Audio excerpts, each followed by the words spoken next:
Where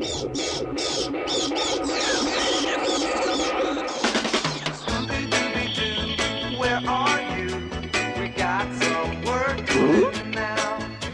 Scooby-Dooby-Doo, where are you? We need some help from you now. Come on, Scooby-Doo, I see you. Pretending you got silver. You're the enemy, 'cause I can see the way you shake and shiver. You know we got a mystery to solve, so Scooby-Doo, be ready for your act. Don't hold back. Scooby-Doo, if you're gonna have yourself a Scooby snack. That's a fact. Scooby-Dooby-Doo, here are you. You're ready and you're willing. We can count on you, Scooby-Doo. I know you'll catch that villain. Coming up on this week's episode of Riptide, We have an inside look on the Little Bucks Halloween spirit. and the Social Studies Department holds a mock election. Hey South Dade, I'm Geraldine Soporta. I'm Rogelio Rodriguez, and you're watching the 88th episode of Riptide.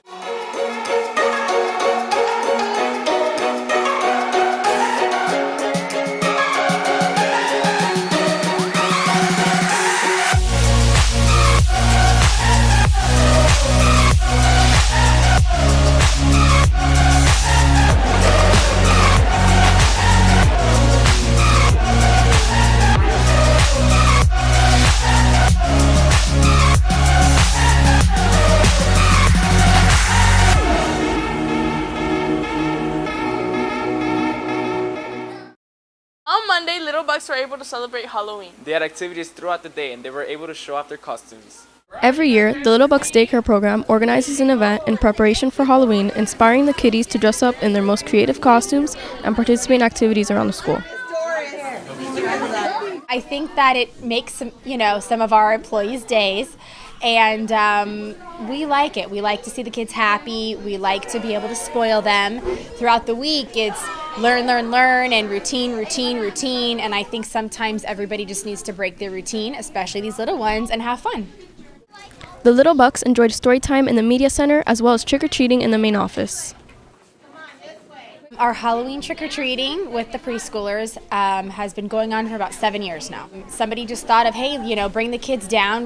Let's do some trick-or-treating with them in the office. It might have been Miss Marnette Moore. And the kids bring in costumes, they get dressed, parents donate food and goodies. And if you had a look at their buckets over there, yeah, everybody just kind of participates. So that's what we do. They get to have a fun party. In addition to collecting a plethora of candy, the Little Bucks and South Dade staff collected memories for years to come. Reporting for Riptide, I'm Lauren Vasquez. Hey Roy, have you voted yet? No, but with Mr. Miller's mock election, I was able to. As the election approaches, talk of the next president has been the latest topic. Mr. Miller created a mock election to help survey the political demographic of the school. Whichever candidate held the most ballots would decide the winner of South Dade's mock election. Mr. Miller, he saw that the elections were coming up, and he just wanted to get the people in the school aware of the candidates and their views on certain things, so they can make their own opinion on the candidates and what they want to vote for, and not just vote on a candidate just because other people are voting for them. So basically what he had us do was he had us make pamphlets, posters, and we posted them around the school so people can see and read it so they can make their own opinion about the candidates. We made posters about, we made one about the candidates' economic plans, their views on same-sex marriage, gun control, and immigration. It was the main topics that we had. He wants us to make sure we understand the way the election is going and things like that. And for example, the election comes out this year on November 8th, which is the election day, and we are able to vote before that day to make sure, just have an idea for when we all are able to vote. I hope students will learn from this is the importance of voting and how important it is to be active in your community, just so you know more about the presidential candidates and their views on certain aspects. The election was a complete success. With participation from teachers and students, Mr. Miller was able to name the winning candidate as Hillary Clinton. Reporting for Riptide, I'm Hunter Padilla. Here is Sports with Nat. Hey Bucks, I'm Nadia Granadillo, and Riptide Sports starts now.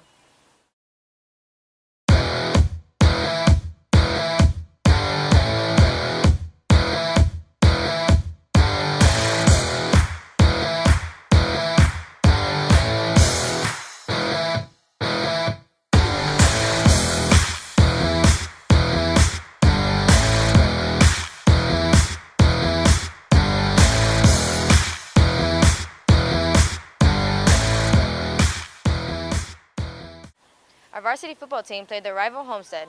Here's John with the highlights. Last week, our varsity football team won their homecoming game against their rival team, the Homestead Broncos.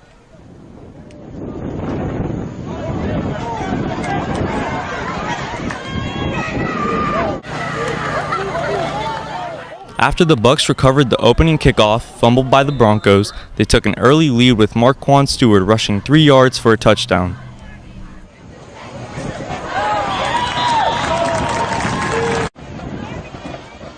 Late in the first quarter, Darnell Durham caught a 17-yard pass, scoring another touchdown for the Bucks, making the score 16-0.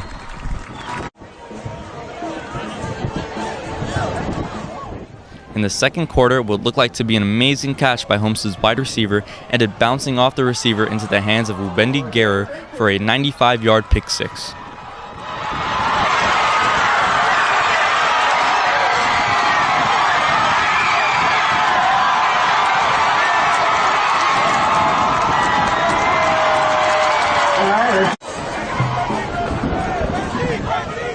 The defense held in the second half to preserve the 22-0 shutout.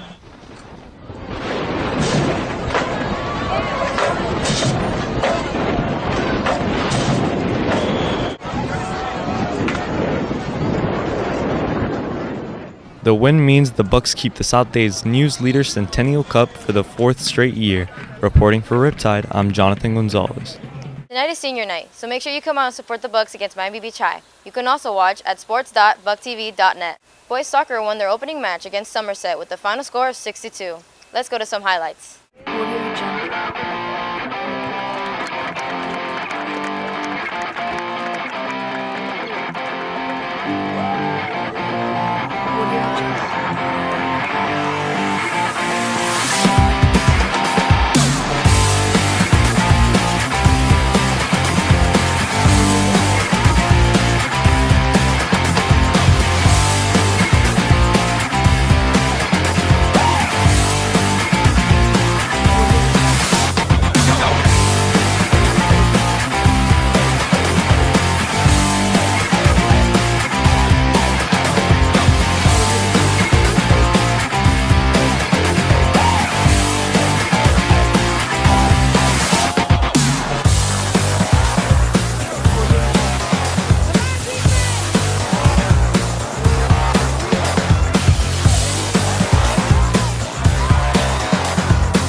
Girls played Killian, defeating them 3-0.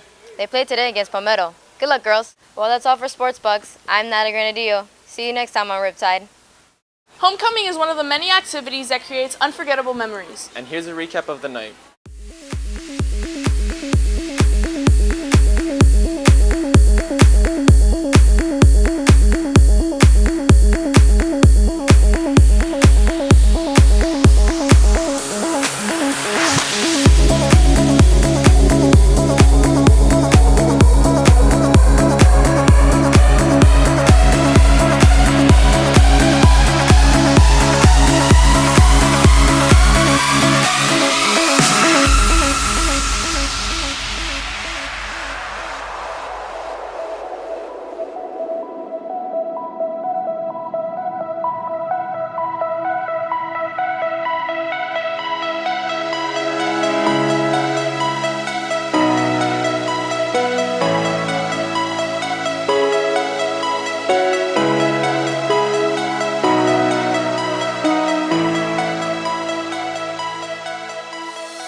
Power 96 hosted the pep rally to spark up everyone's school spirit before the homecoming game.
this week's episode of Riptide. If you want to watch any previous episodes of Riptide, check out our YouTube channel at South Dade Buck TV. Don't forget to follow us on Twitter and Instagram at SDBuckTV. That's it for today, Bucks. I'm Jorelis. I'm Rogelio. Have a great weekend.